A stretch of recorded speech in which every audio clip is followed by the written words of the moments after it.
안녕하세요. 논리 체인호입니다. 이번 영상은 겨울방학 꼭 이것만이라도 공부하세요입니다. 여러분 수능 국어에서 가장 중요한 게 뭐라고 생각하세요? 그건 바로 단연 속도입니다. 읽기 속도. 지금 엄매를 기준으로 1등급이 89점, 2등급이 한 84점, 3등급이 75점이라는 점수는 무엇을 말하는 걸까요? 지금 대한민국 수험생들이 읽기 속도가 상당히 느리다는 거예요. 읽기 속도도 느린데 시험 문제는 어떤가?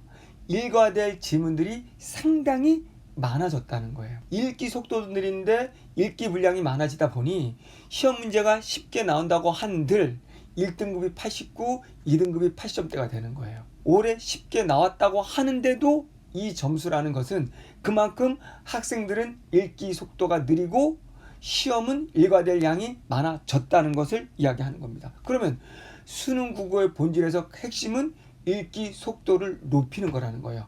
어떤 내용을 암기하고 지식을 정리하는 건 하등에 도움이 되지 않는다는 거죠. 자, 그러면 읽기 속도를 높여라. 이 속도를 높여야 되는 본질 16페이지 80분 45문제를 해결해야 됩니다. 그런데 이게 쉽지 않다는 거죠. 그렇기 때문에 읽기 속도 훈련은 수능 끝날 때까지 해야 되는 겁니다. 그리고 이렇게 읽기 속도가 빨라진다면 모든 과목을 잘 볼 수가 있어요. 일단 국어 읽기 논리가 되면 영어도 빨라지고요. 수능의 이제 본질은 탐구 영역도 읽기 능력을 물어보는 사고력 시험이에요. 그렇기 때문에 독서 영역, 읽기 속도를 높이지 않으면 국어뿐만 아니라 다른 과목도 다 시험을 잘 보기는 어려운 그런 시험 체제로 가고 있는 겁니다. 두 번째, 그러면 어떻게 읽기의 속도를 높이는지 그 방법을 말씀드리겠습니다. 저는 철학책 9권을 쓴 작가로서 작가들은 글을 어떻게 논리적으로 쓰는지를 알려주면서 그 논리대로 읽는 법을 설명을 해주고 그것을 훈련을 합니다. 그래서 저희는 현장 강의에서 독서 영역의 과제를 실제로 글쓰기 논리대로 1대1로 첨삭을 지도합니다. 비문학집을 읽어왔을 때 첫 문장을 보고 다음 문장들을 예측할 수 있는지, 첫 단락을 보고 전체 글들을 예측할 수 있는지 이런 것들을 핵심을 오른쪽에 정리해 오면 저희가 빨간 펜으로 일일이 첨삭 지도하면서 읽기 논리 속도를 1대1로 지도해서 속도를 엄청 높여주는 거죠. 글쓰기 원리를 토대로 글 읽기 훈련을 하는 게 중요하다라는 거.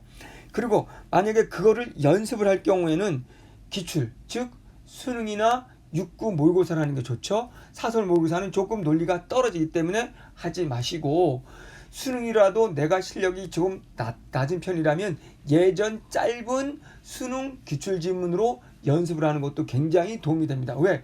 일단 처음부터 어려운 지문을 하기보다는 쉬운 지문으로 차근차근 가면 됩니다. 역시 문학도 보기를 잘 보면 그 작품들의 핵심을 읽어낼 수 있거든요. 보기 지문 자체는 독서 영역이에요. 보기를 또 보기 범위 안에서 설명한 선택지 역시 빈문학이에요. 그러면 이런 것들을 읽어내기만 하면 문학은 작품으로 가서 확인하더라도 필요한 부분만 보기에서 잡아낸 내용을 기준 안에서 그러면 문학 푸는 속도가 확 빨라지고요. 그 시간이 확보된 상태에서 비문학 읽기도 많이 훈련했으면 시간이 모자라는 일이 없어지기 때문에 6등급에서도 94점으로 가게 되는 거예요. 그런 것처럼 여러분들이 처음부터 무언가 많이 풀겠다는 생각보다는 제대로 하겠다는 생각으로 한 지문이라도 내가 읽어가는 훈련을 해야 된다는 거 명심하시기 바랍니다. 그럼 구체적으로 독서 속도를 올리는 훈련법을 간단히 소개해 볼게요. 저희가 하는 논리는 아까 글쓰기 논리라고 했죠. 첫 문장이면 다음 문장이 뭐가 전개될지의 논리적 기준, 범위를 잡아주는 거고요. 그러면 첫 문장만 봐도 뒷문장에 뭐가 나올지 알아야 되는 거고 사고로 확정시켜서 첫 단락이 나머지 단락에 어떤 내용이 전개될지를 미리 알려주는 겁니다. 이게 논리적 글쓰기, 논리적인 읽는 방법이에요. 우리는 현장에서든 인강에서도 이것만 집중적으로 연습합니다. 경제 내용이 나오더라도 저는 경제 지식을 설명하는 것이 아니라 지식이 없어도 글쓰기 논리상 의문사를 던지면서 그 답을 찾아가는 걸 훈련을 하고 현장에서는 그것을 첨삭지도 하는 거예요. 이런 식으로 거시적인 기준을 잡은 상태에서 그 범위 안에서 미시적인 문장들을 해석을 하고 중요한 문장과 아닌 문장을 선별하면서 읽어간다면 굉장히 빠르게 읽어갈 수 있는 거예요. 글쓰기에서는 앞에 이 문장 범위가 나왔으면 뒤에 다른 문장은 나올 수가 없어요. 그렇기 때문에 앞에 정해진 범주에서 뒤에 범주를 우리는 충분히 추론할 수 있는 거예요. 이게 논리적 글쓰기예요. 그렇기 때문에 처음 하는 친구들 어렵지만 이런 사고로 전환해야 모든 과목 공부를 잘할 수가 있어요. 그리고 또 한 가지, 저는 다른 선생님과 달리 여러 지문을 풀라가 아니라 한 지문이 뼈대가 완벽하게 보일 때까지 여러 번 분석해보고 분석해보는 거예요. 그러면 제가 놓친 것들이 보이고 흐릿했던 뼈대들이 완벽해지면서 이 글의 전체 구조가 보이면서 세부적인 문장들도 추론할 수 있게 되는 거예요. 같은 지문을 여러 번 반복하는 겁니다. 세 번째, 비문학 독해를 하면서 반드시 오른쪽에 핵심들을 요약 정리하면서 읽어가는 훈련을 하는 거예요. 우리가 글을 쓸 때 내 구조가 스키마가 되면서 내가 앞에 읽었던 핵심 뼈대를 정리하게 되는 거고, 그 정리된 뼈대를 가지고 다음 단락을 또 예측이 가능해지고, 이 논리 구조 오른쪽에 요약 정리하는 걸 엄청 훈련해야 됩니다. 아까 말씀드린 것처럼 현장에서 이렇게 그 요약 정리해오는 것들을 첨삭 지도한다는 거예요. 그래서 내 논리 사고 과정에 무엇이 문제가 있는지를 교정해가는 작업을 하는 거죠.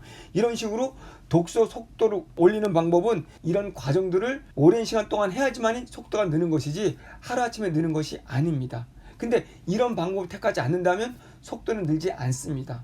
자, 제가 이렇게 중요한 것이 국어에서는 읽기 속도다. 그러면 독서 영역은 어떻게 속도를 높이는지를 간단하게 소개해 드렸고요. 제 캐스트 영상들을 보면 비문학 읽어내는 논리를 설명을 많이 해주고 있고, 어떻게 논리적으로 빠르게 읽는지를 보여줄 거니까 이 영상을 처음 보는 친구들은 예전에 있던 캐스트를 다 여러분 찾아보시면 제가 많이 보여드렸고, 문학 같은 경우도 보기를 가지고 얼마나 빠르게 정답을 찾는지 그 논리를 다 보여드렸습니다. 앞으로도 그런 영상들을 또 많이 올라갈 것 같으니까 캐스트 많이 보시면 도움이 될 것 같습니다. 자, 여러분의 1등급을 제가 반드시 도와드리겠습니다. 이제 논리에 탑승하십시오.